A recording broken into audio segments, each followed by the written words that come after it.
कि मोहम्मद से वफा तूने तो हम तेरे हैं, कि मोहम्मद से वफा तूने तो हम तेरे हैं, ये जहां चीज है क्या लोह कलम तेरे हैं, और खुद ही को कर बुलंद इतना कि हर तकदीर से पहले खुदा बंदे से खुद पूछे बता तेरी रजा क्या है। नाज़रीन, मैं हूं यासीन खान और आप देख रहे हैं मेरा यूट्यूब चैनल, और मैं इस वक्त मौजूद हूं मदीना शरीफ में, क्योंकि मैं उम्रे पे आया हूं मदीना शरीफ में, और यहाँ पे कुछ मेरे दोस्त अहबाब हैं, उन्होंने इनवाइट किया था। आज एक बड़ी ज़बरदस्त शादी अटेंड किया हमने, जो कि बेसिकली वो पाकिस्तानी फैमिली है जो यहाँ पे मदीना शरीफ में मौजूद है, और उसके जिस लड़के की आज शादी थी माशाल्लाह कमाल पर्सनैलिटी है उसकी, बड़ा हैंडसम लड़का है, उसकी पिक्चर मैं आपके साथ शेयर करूँगा। तो नाज़रीन, आज हमने शादी अटेंड किया मदीना शरीफ में पहली बार। देखें अल्लाह पाक ने कितना करम किया कि उम्रा भी किया, 12 रबीउल अव्वल भी यहाँ पे मनाया, उम्रा भी किया, और यौम वतनी था सऊदी अरेबिया का, वो हमने मक्का शरीफ में सेलिब्रेट किया। तो आज हमने शादी अटेंड की है, उसकी क्लिप जो है ना मैं आपके साथ शेयर करूँगा। बड़ी मज़े की शादी हुई है, और यहाँ पे बड़ी जनाब अरेबिक जो है ना डांस और झूमर देखने को मिली है। तो मेरे साथ जो दूल्हे की फैमिली में से एक बहुत ही करीबी दोस्त हैं, उनके फैमिली मेम्बर हैं, और वो मेरे साथ मौजूद हैं, उनसे गपशप करते हैं और मदीने के बारे में, मक्का के बारे में, और उनकी पर्सनल लाइफ के बारे में उनसे ही जानते हैं। अस्सलाम वालेकुम। जी वालेकुम अस्सलाम। कैसे हैं सर जी? अल्हम्दुलिल्लाह। सबसे पहले तो sir ji thank you so much, आपने इनवाइट किया यहाँ पे, बड़ा मज़ा आया। तो सबसे पहले अपना गुड नेम बताएंगे। मैं सबसे पहले तो आपका शुक्रिया अदा करूँगा कि आपने स्पेशल वक्त निकाला और आए, और बहुत अच्छी आपने यहाँ पर रिकॉर्डिंग की।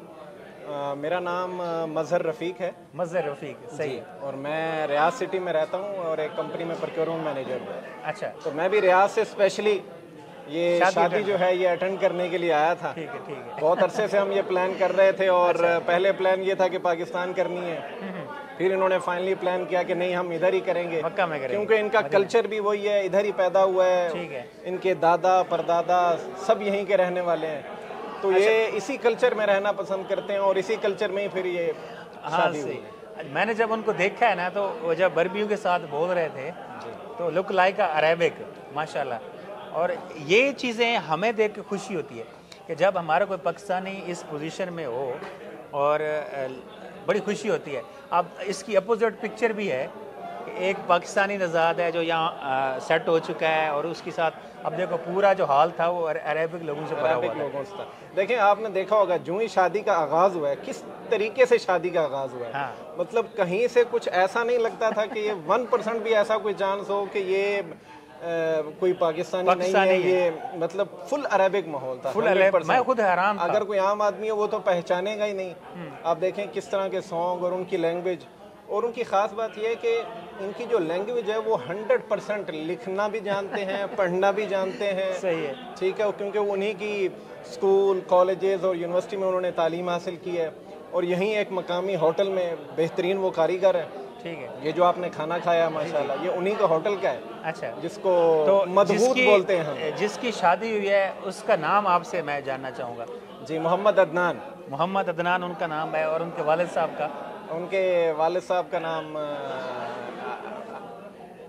आई थिंक मुझे याद नहीं है। अच्छा ठीक है। अच्छा, अब वो अदनान क्योंकि हम बोलते हैं ना ज़्यादातर यहाँ पर सऊदी अरब के अंदर, सही है, ज़्यादातर लोगों को उनके बेटे के नाम से पहचान, ये बड़ा बेटा या बड़ी बेटी हो उसके नाम से पुकारा जाता है। अच्छा। तो जैसे हम उनको हमेशा बोलते हैं अबू अदनान अबू अदनान, तो मुझे बस वही याद है अबू अदनान अबू अदनान। सही है। अच्छा, आप कब से हैं? आपने सबसे पहले ये बताया कि आप पाकिस्तान कहाँ से हैं? मेरा ताल्लुक पाकिस्तान मुल्तान शहर तहसील दुनियापुर से। अच्छा।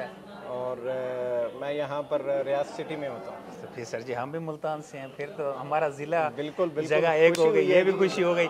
अच्छा, इसके अलावा कब से हैं दुबई में? मैं सऊदी अरब में। Saudi Arabia. मुझे तकरीबन 15 साल हो चुके हैं यहाँ। 15 साल हो चुके, माशाल्लाह। मैंने अपने कैरियर का आगाज़ एक सीमेंट इंडस्ट्री से किया था। ठीक है। और आज अल्हम्दुलिल्लाह एक अच्छी पोजीशन पर हूँ। तो कंटिन्यू उसी कंपनी में है या कंपनी चेंज की है? नहीं, कंपनी लाजमी स्विच करते हैं आप, कंपनी चेंज करते हैं तो आपको प्रमोशन के चांस मिलते हैं। अगर आप लगातार एक ही कंपनी में रहेंगे तो अभी किस पोजीशन पे हैं? अभी मैं परचेज मैनेजर हूँ। परचेज मैनेजर हैं। कंपनी का क्या नाम बताया था? अल-मुदैफिर होल्डिंग ग्रुप। होल्डिंग ग्रुप ये basically one of the leading यानी का कंपनी है सऊदी अरब के अंदर, जो manufacturing of blocks and tiles करती है। अच्छा अच्छा, ठीक ठीक। और इसकी तकरीबन कुछ 16 सब्सिडरीज हैं अक्रॉस सऊदी अरेबिया, सही हो गया, मुख्तलिफ शहरों के अंदर। सही हो गया। तो क्या कंपेयर करेंगे पाकिस्तान की लाइफ को और यहाँ सऊदीया की लाइफ? देखें, अगर हम कंपैरिजन करें तो बहुत बहुत बहुत ज़्यादा फ़र्क है पाकिस्तान की लाइफ में और यहाँ की लाइफ में, क्योंकि यहाँ का जो कल्चर है वो बिल्कुल डिफरेंट है। और पाकिस्तान में तो इसमें कोई शक नहीं है कि पाकिस्तान में एक अपनाइयत है, अपनी मोहब्बत है, और वो इंसान कभी नहीं भूल सकता, क्योंकि हमने अपना बचपन अपने शहर में गुजारा है, अपने मुल्क में गुजारा। एक और बात बड़ी मज़े की आपकी बात से बात निकल आई है कि मैंने एक चीज़ देखी है, जहाँ बंदा पैदा होता है ना, आप पूरी दुनिया घूम लो, जिस पोजीशन पे पहुँच जाओ, जो आपको रिस्पेक्ट, प्रोटोकॉल जी बिल्कुल और इज्जत मिलती है आपके आबाई गांव से, वो कहीं से नहीं मिलती। वो बिल्कुल कहते हैं ना कि इंसान को अपनी पहचान नहीं भूलनी चाहिए, चाहे उसका रुतबा कितना ही ऊंचा हो जाए। सही। तो यही चीज़ हम पाकिस्तानी हैं, पाकिस्तान हमारी पहचान है, हमारी जान है, हमारी शान है, इसमें कोई तो हम पाकिस्तान को कभी नहीं भूल सकते और ना ही अपने इलाके को भूल सकते हैं। सही। और ख़ास तौर पर सोनी धरती मुल्तान की हो तो वो तो औलिया सरजमीन है, बिल्कुल, उसे तो हम भूल ही नहीं सकते, उसको हम भूल नहीं सकते। अच्छा, तो इसके अलावा क्या यानी कि सबसे बड़ी बात होती है, देखिए हम कितनी दुआ करके, बड़ी तगो-दो करके, और एक ख्वाब होता है कि यार वो कौन सा दिन होगा, वो कौन सा लम्हा होगा, वो कौन सी घड़ी होगी जिस दिन हम मक्का की धरती पे कदम रखेंगे और मदीना की धरती पे कदम रखेंगे। तो आप माशाल्लाह 15 साल गुजार चुके हैं, तो कितनी हजें की हैं? अल्हम्दुलिल्लाह मैंने तो तकरीबन 3 हज अदा किए हैं माशाल्लाह, और उम्रे तो लातादाद हैं, लेकिन बात हज्जों की या लातादाद उम्रे की नहीं है। ठीक है। सबसे अहम बात यह है कि आपका कौन सा सजदा अल्लाह के हजूर कबूल हुआ है, ये सबसे अहम चीज़ है। अगर आपका कोई सजदा, चाहे वो आपने उम्रा नहीं भी किया, आपने हज नहीं भी किया, आप अपने मुल्क में हैं, सैकड़ों करोड़ों लोग हैं जो अभी तक उम्रा नहीं कर सके, हज नहीं कर सके, दिल में एक मोहब्बत और आस है, हमें तो अल्लाह का शुक्र, अल्लाह ने मौका दिया, बार बार मौका। अच्छा, एक और बात भी है कि जैसा कि ये इस बात पे आप कितने % एग्री हैं? क्या जब तक अल्लाह की रज़ा ना हो, अल्लाह ना बुलाए, हजूर पाक सल्लल्लाहु अलैहि वसल्लम ना बुलाए यहाँ, क्या इंसान अपनी मेहनत से, पैसे से यहाँ पहुँच सकता है? देखें, इन चीज़ों का ताल्लुक जो है वो पैसे से नहीं है। हाँ। मैं इसकी ज़िंदा मिसाल आपको दे सकता हूँ। मैं जानता हूँ ऐसे लोगों को रियाज शहर के अंदर, यहाँ तक कि कुछ लोग शायद आपको मदीना में भी मिल जाएंगे, रियाज का तो मैं शाहिद हूँ। कई लोग ऐसे हैं जिन्होंने अभी तक 15-15, 20-20 साल हो गए, आप यकीन करें उन्होंने उम्रा नहीं किया। देखिए, हज तो दूर की बात, हज को दूर, तो अब हम मदीना में मौजूद भी कि बुलावा नहीं आया उसका, बुलावा नहीं, इसमें कोई शक नहीं। तो माशाल्लाह कैसी लाइफ गुजर रही है यहाँ पे? अल्हम्दुलिल्लाह बहुत अच्छी लाइफ है।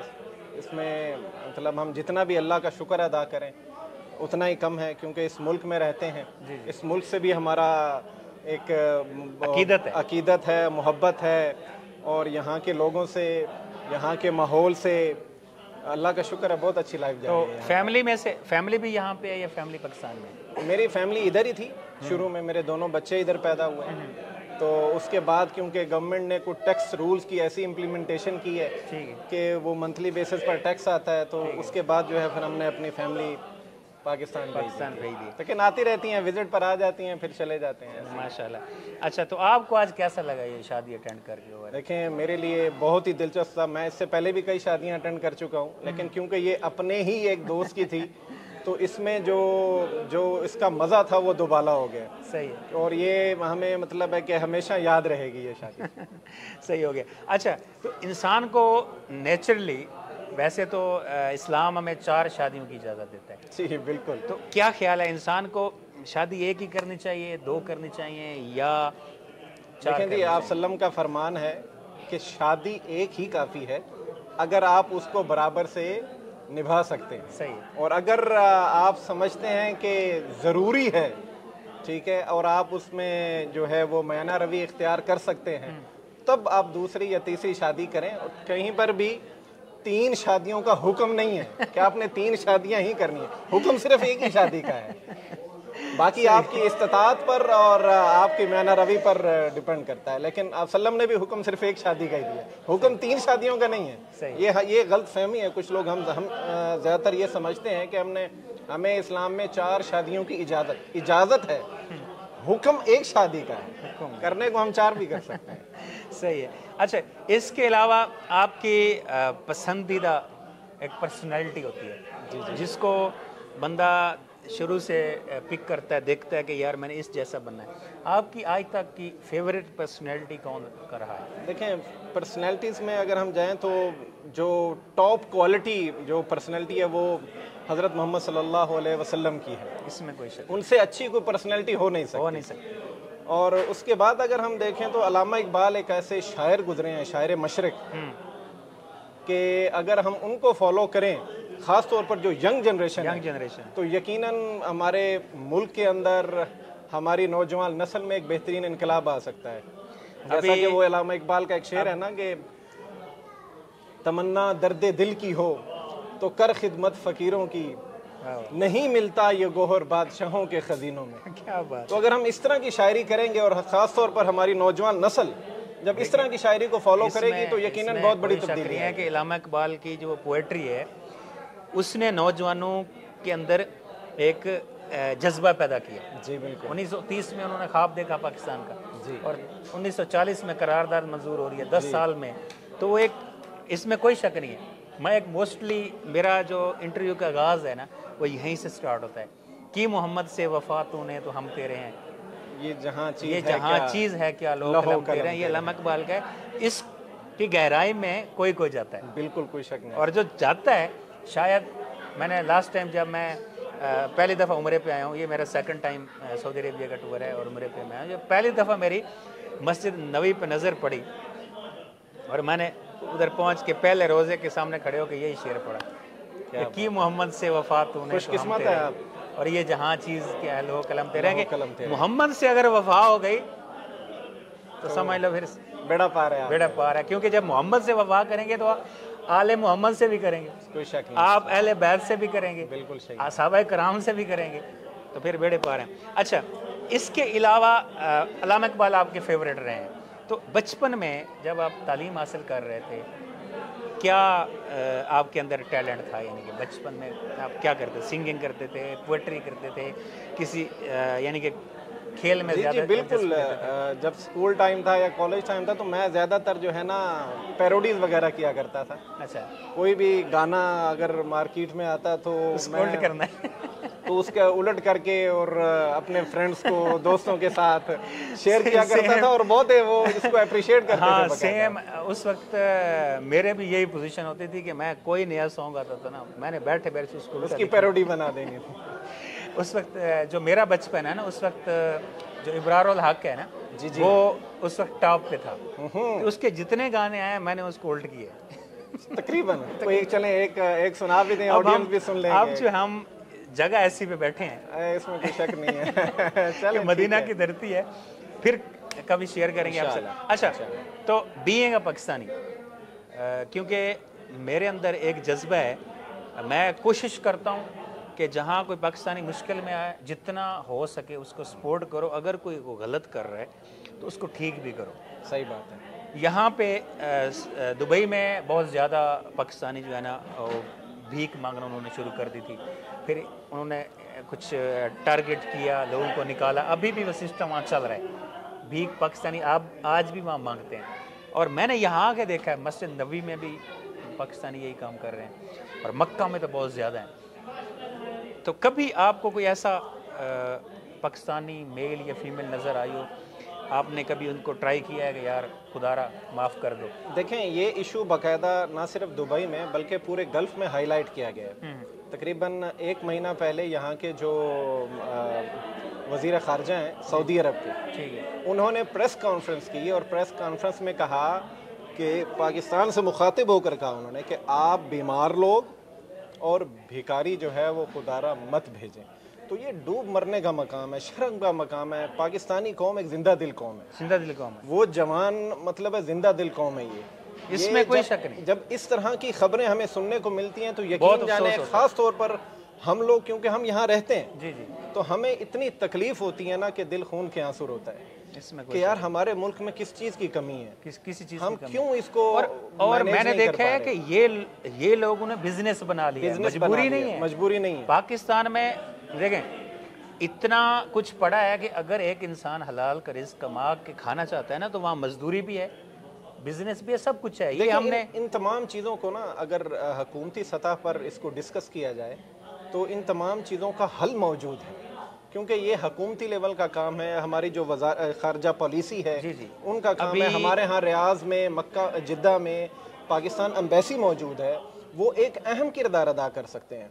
और इनकी कोई तादाद इतनी ज़्यादा नहीं है। अगर हम कोई प्रॉपर पॉलिसी आज बना लें, उसको प्रॉपरली इम्प्लीमेंट करें, स्ट्रिक्टली उसको कंट्रोल करें, हो ही नहीं सकता कि इस तरह का कोई भी भिखारी हमारे शहर में आए और हमारे ऐसी सजेशंस दें कि किस लेवल पे जाके हमें काम करना चाहिए। मेरी कोशिश है कि मैं अभी पाकिस्तान जा रहा हूँ, मैं इस चीज़ को हाईलाइट करूँगा और आप बिल्कुल हाईलाइट करें। और ये बहुत ही अहम मौजू है, क्योंकि इसमें ख़ास पर हम लोगों की इज्जत का सवाल है। अब यकीन जाने जब हमारे सामने कोई सऊदी या अदर नेशनलिटी, इंडियंस हैं, बंगाली हैं, इजिप्ट के लोग हैं, ठीक है, नेपाल के हैं, जब वो हमें इस तरह की बात करती हैं, यार वो देखो पाकिस्तानी खड़ा मांग रहा है, आप सोचें उस वक्त आपकी क्या हालत हो। बहुत बुरी हालत। ठीक है, एक होता है, देखें प्रदेश में हर बंदे को मुश्किल आ सकती है। अभी एक दिन मैं मस्जिद नबवी में था, आई थिंक कोई इजिप्शियन फैमिली थी जी, नौजवान लड़का था, यंग बिल्कुल, उसके साथ उसकी जो वाइफ थी वो भी यंग थी, एक बच्चा था।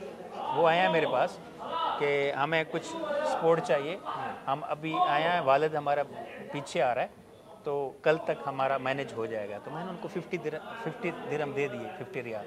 मैंने कहा मसला नहीं है, वो एक है मजबूरी। इसी तरह 2-4 और फैमिलियाँ भी मुझे मिली, उन्होंने मजबूरी दिखाई, मैंने तहकीक की तो मैंने उनको दिए। अब पाकिस्तानी यहाँ मक्का में और मदीना में बड़े मेरे पास आए हैं कि यार खाना खिला दो, मैंने खाना खिलाया, ये यहाँ तक तो समझ आती है। 2 दिन पहले मस्जिद नबवी की बाहर एक फैमिली ने मुझे बोला कि यार खाना खाना है, कितने लोग हैं जी? 8-10 हैं। मैंने कहा पैसे नहीं दूंगा।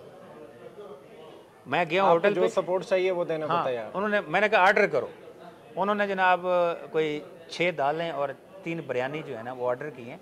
मैं खड़ा रहा हूँ जब तक वो पैक नहीं हुआ, मैंने बिल पे करके उनको बाहर तक छोड़ा है। फिर मैंने कहा या अल्लाह, मैंने फ़र्ज़ अदा कर दिया है, अब इनका ईमान कि आगे जाके खिलाते हैं या बेचते हैं, क्या करते हैं। खाना जो है वो अल्लाह की एक नेमत है, और ये नेमत जो है ना वो हमें बांटनी चाहिए। चलो इसमें यहाँ तक तो समझ आती है, ठीक है ना। अभी कुछ लोग क्योंकि हरकतों की वजह से जो हकदार है ना उनका भी हक मारा जाता है। अब एक बंदा ज़रूरतमंद है, वो किसी के आगे हाथ फैलाएगा ना तो वो समझेगा पाकिस्तानी तो भागते हैं, इनका काम यही है खली वली करो। अब वो उसकी मजबूरी थी, फिर भी वो फंस गया। तो आई थिंक यहाँ पे हमारी एम्बेसी को ये रोल अदा करना चाहिए, या पाकिस्तान में जो गवर्नमेंट है उसको। देखें, दोनों सतह पर हमें काम करना होगा कि जब ये पासपोर्ट वहाँ जमा करवाया जाता है, जिस एजेंसी के थ्रू जमा करवाया जाता है, मैं बहुत पुरुमीद हूँ कि जो एजेंसी, जो एजेंट है, जो वीज़ा लगवा कर देता है, वो 90% उस बंदे के बारे में जानता है इसमें कोई कि ये बंदा कहाँ से आया है, किस इलाके, किस तहसील से इसका ताल्लुक है। एक तो वो चीज़ है, दूसरा एयरपोर्ट अथॉरिटीज़ हैं, और तीसरे नंबर पे आती है हमारी एम्बेसी। अगर यहाँ पर ऐसी कोई एक्टिविटी होती है तो फौरी तौर पर एम्बेसी में रिपोर्ट होनी चाहिए, और एम्बेसी इस पर फौरन एक्शन ले सकती है अगर लेना चाहें तो। बाकी मुल्कों की भी तो है ना, फिलिपाइन की, हमने आज तक कोई फिलिपाइन का बंदा नहीं देखा। हमारे इशारों पे लोग खड़े होते हैं, फिलिपाइन के लोग खड़े हो जाएं, इंडिया के खड़े हो जाए, दूसरे मुल्कों के हमारे क्यों खड़े होते हैं जाकर। अच्छा, तो ये हमें कोई हिकमत अमली अपनानी होगी। पाकिस्तान कितने दिन बाद चक्कर लगता है? पाकिस्तान तकरीबन हर 6 महीने बाद जाते हैं। आपको पता है, हम ज़्यादा देर लग जाए तो ऐसे खिंचाव सा पैदा हो जाता है, क्योंकि असल सुकून हमें अपने मुल्क में जाकर ही मिलता है। सही है, वहाँ की हरियाली, वहाँ के खेत। मदीना, मक्का तो जाते रहते हैं हम, मक्का भी एक रौनक होती है, वहाँ बड़ा सुकून आता है। लेकिन एक चीज़ मैंने फील की है, जब मदीना बंदा एंटर होता है ना, वो थोड़ी बहुत ही जो उदासी, तकलीफ दिल में होती है, परेशानी होती है, वो भी ख़त्म हो जाती है। इसका क्या राज है? देखें, मक्का में है अल्लाह का घर, और अल्लाह का जो है वो, अल्लाह के घर में उसकी हैबत है, उसे बर्दाश्त करना हर आदमी का काम नहीं है। सही है, ठीक है, वहाँ पर भी दिली सुकून मिलता है। खाली आप खाना काबा के सामने बैठ भी रहे, इसमें कोई तो आपको ढेरों सवाब मिलते हैं। और आप मदीना में जब आ जाएं तो इसमें तो कोई शक नहीं है, मदीना तो फिर हमारे ख़ास तौर पर पाकिस्तानियों के लिए। ओके, तो आखिरी सवाल, बीइंग अ पाकिस्तानी, क्या मैसेज देना चाहेंगे पाकिस्तानियों को, चाहे वो सऊदीया में, दुबई में है, पाकिस्तान में, जहाँ भी हैं, हमें ऐसी एक क्या आदत अपना लेनी चाहिए जिससे हमारा इमेज ठीक हो जाए? देखें, एक ही मेन चीज़ है, ख़ासतौर पर आपके इस चैनल के तवस्सुत से, कि जो लोग भी सऊदी अरब आना चाहते हैं या गल्फ़ के किसी कंट्री में जाना चाहते हैं, तो खुदारा वो अपने वीज़े को अच्छी तरह पहचानें, अपने एग्रीमेंट को अच्छी तरह पहचानें, फ्रॉड से बचें। जो रजिस्टर्ड कंपनीज हैं सिर्फ उनके थ्रू आएँ। अब जंप लगाने की कोशिश नहीं करें। आप 7-8 लाख 10 लाख देकर लोगों के थ्रू आते हैं, यहाँ धक्के खाते हैं, आपको जॉब नहीं मिलती, सही है। फिर आप बोलते हैं कि यहाँ का निज़ाम ठीक नहीं है, जबकि निज़ाम यहाँ का ठीक है, हमारे निज़ाम में शायद प्रॉब्लम है। तो इन चीज़ों को थोड़ा सा गौर करें और प्रोफेशन देखें, किस प्रोफेशन पे आ रहे हैं, ताकि यहाँ पर आकर आपको प्रॉब्लम ना हो। तो नाज़रीन, ये थे आज के हमारे बहुत ही अच्छे, फर्स्ट टाइम मुलाकात हुई है लेकिन बहुत अच्छे हमारे आज के गेस्ट थे। हम मदीना शरीफ में इस वक्त मौजूद हैं, मैरिज हॉल में, और यहाँ से इनसे हमने गपशप की। सर बहुत मेहरबानी, बहुत शुक्रिया आपका, बहुत शुक्रिया आपके टाइम का। दुआ में याद रखना है और चैनल हमारे को सब्सक्राइब करना है, जरूर करना है। कितने सब्सक्राइबर देंगे आप रियाद से हमें जरूर जरूर रिक्वेस्ट भी कर दें। चलें जी, जितने दोस्त देख रहे हैं इनके चैनल को सब्सक्राइब करें, इनको इनकरेज करें, इनकी जो कोशिश है, बहुत मेहनत कर रहे हैं अपने चैनल पे, और आप तमाम दोस्तों से गुजारिश है लाइक करें और सब्सक्राइब करें। देखते रहिए यूट्यूब चैनल पाकिस्तान जिंदाबाद। I love Dubai, I love Medina, I love Mecca. अल्लाह। पाक फौज जिंदाबाद।